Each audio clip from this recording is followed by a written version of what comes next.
Hello, everyone, and welcome to Program Your Life. How can we heal others? Now, we might think of pharmaceutical methods, we might think of conventional methods, even sometimes we think of spiritual methods or just eating healthy. But how can we solve dis-ease, especially when it's a friend, a family, or a loved one, or somebody that we want to feel better? There's a really interesting secret when it comes to healing others, and that simply is, when we get over the dis-ease, we want to create a future self that is healthy. And through that future self that we create, we can overcome that dis-ease or that block. Now, how do we do that? Here's Dr. Joe Dispenza to show you how we heal others. 70% of the time, people in their waking lives, they live in a very protective state. They live in a state of stress or in a state of survival. In fact, it's such a program that we don't know that we're doing this. We're always spanning the environment to determine if it's safe or not. And if something appears out of the predictable or unknown, it alerts us. And we move into a state of arousal and we begin to turn on the very systems that begin to say danger, threat, possible scenario that's not safe. And when that happens, we literally begin to anticipate an outcome. And when we do that, we're always preparing for what could go wrong. And we begin to create the emotions ahead of the experience of what happens if it goes wrong, whether it's fear, anxiety, worry, sadness, pain. When we do that unconsciously, that's what a program is. And that becomes the habit. So if you're living in a world where men have to provide and show a certain amount of success and be competitive, then you're not going to open your heart. It's not a time to do that. It's a time to survive and thrive in an environment.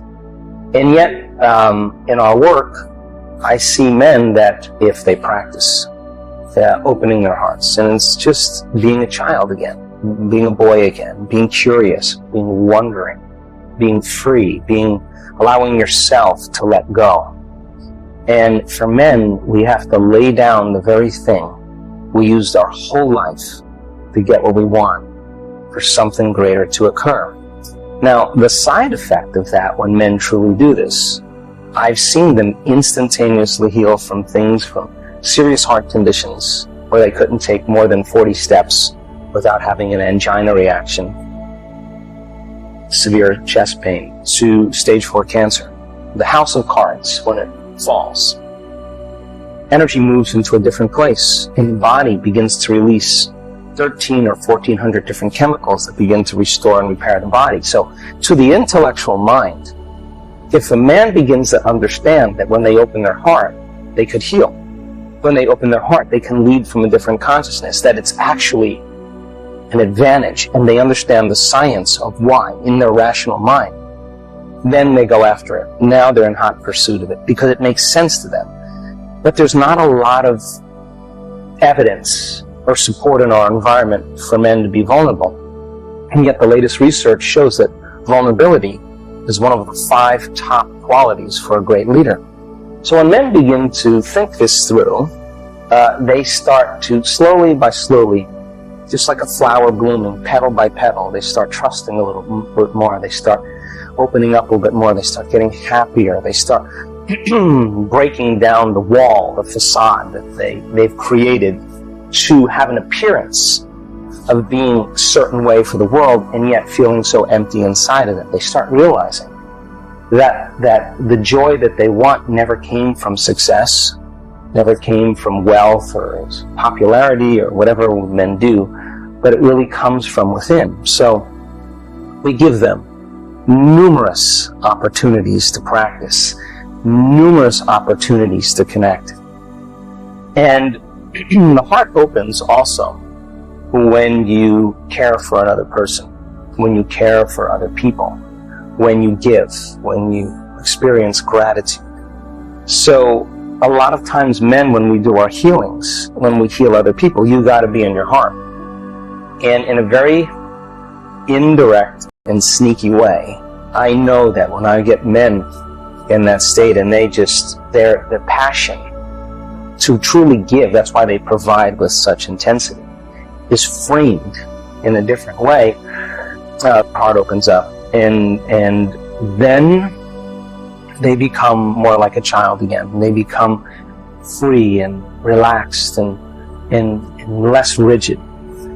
So it goes against the program, and it just requires a little bit of knowledge, a greater understanding, me pushing them to that point where they start really going for it, and then setting up enough experiences for them to have it. Now, by the same means, you look at a person that could be a female that was abused as a child.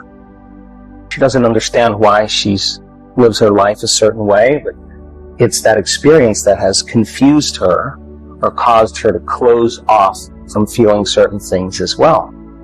And when she gets in situations that are unsafe, that create similar emotions, she reverts back to that little child that triggers something, and she doesn't understand why she does that.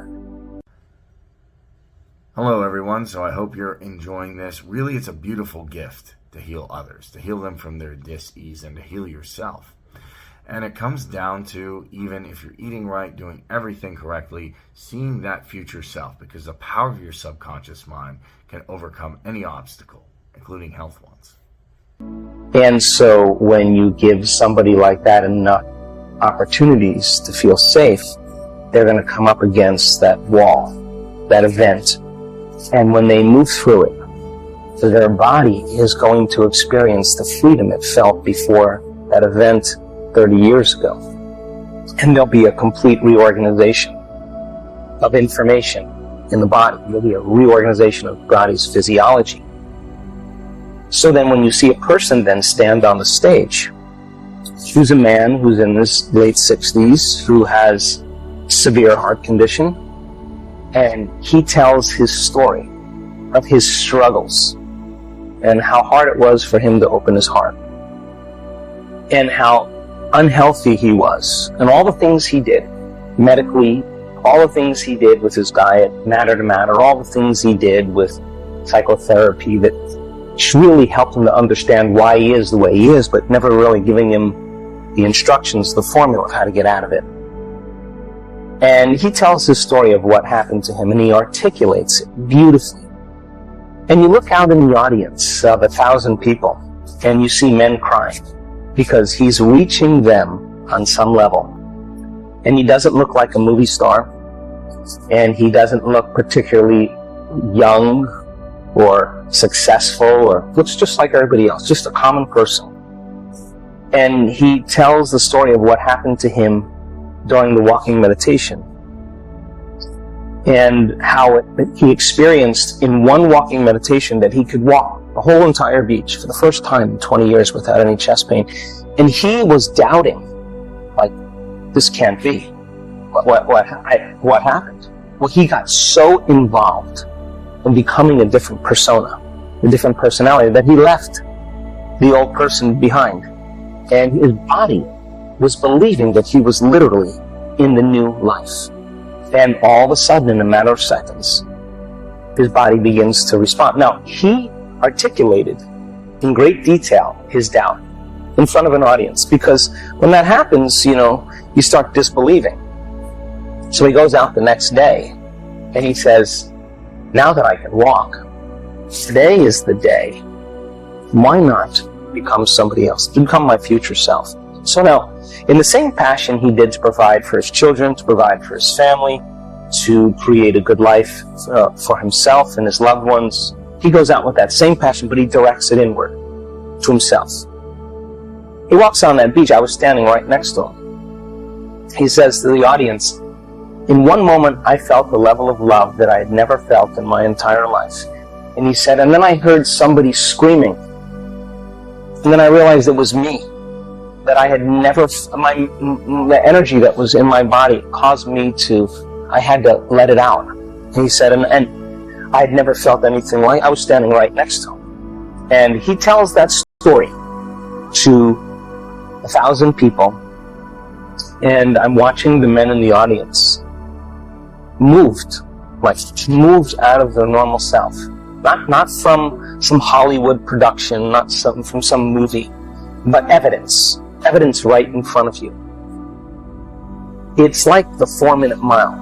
Once the 4-minute mile is broken, or was broken, everybody started, in a matter of weeks, everybody started breaking the 4-minute mile because we crossed the level of consciousness, a limit, and that was permission for everybody to believe it as well. That's what's happening in our work. So men then, when they watch a man have that moment, that's all they need is once they see it, there's evidence. Then not only do we leave a footprint in consciousness that another man can do it, a step for them in the field to step into, but when there's evidence in three-dimensional reality, you cannot forget that person.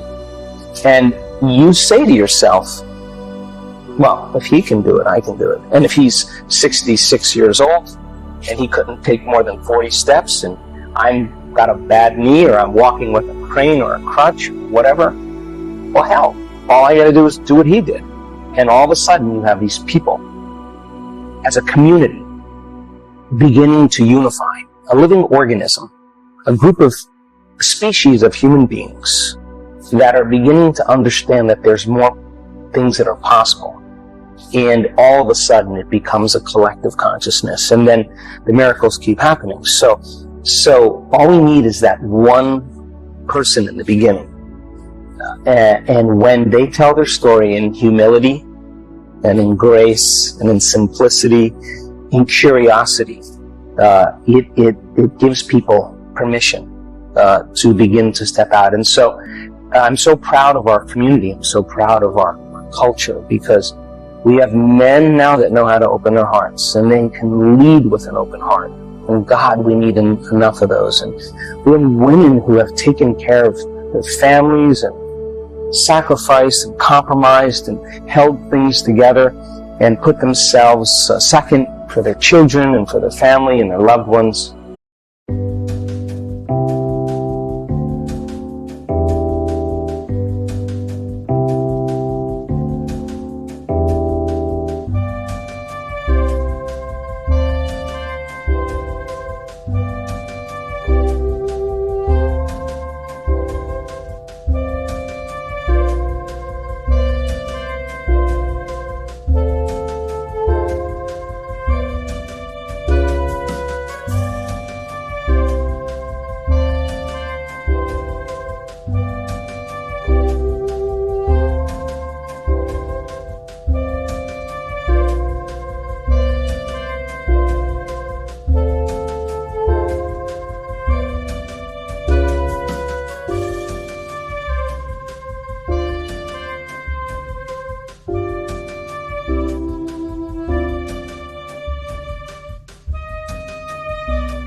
and never really had a moment to get clear on what they wanted. And now they're turning their love inward, and they're getting very clear on their intention, and they're doing amazing things. So it requires the balance between our head and our hearts. We can't not have our brains involved and just open our hearts. We got to direct that energy. That's what our brain does. It's a compass. It directs us somewhere, and the emotion is the energy that drives us there. So when you have coherence in the brain, coherence in the heart, now you have greater effects on the nature of reality. Welcome back, everyone. So we really can heal others. We can use the power of that subconscious mind. Disconnect. Allow yourself to disconnect for a little while.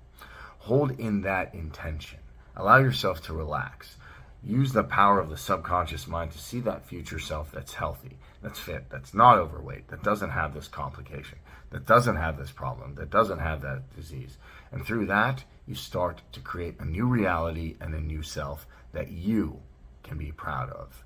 And that is the beauty of being allowing to heal yourself and others. So if you enjoy this, make sure to subscribe, and I'll catch you in the next video.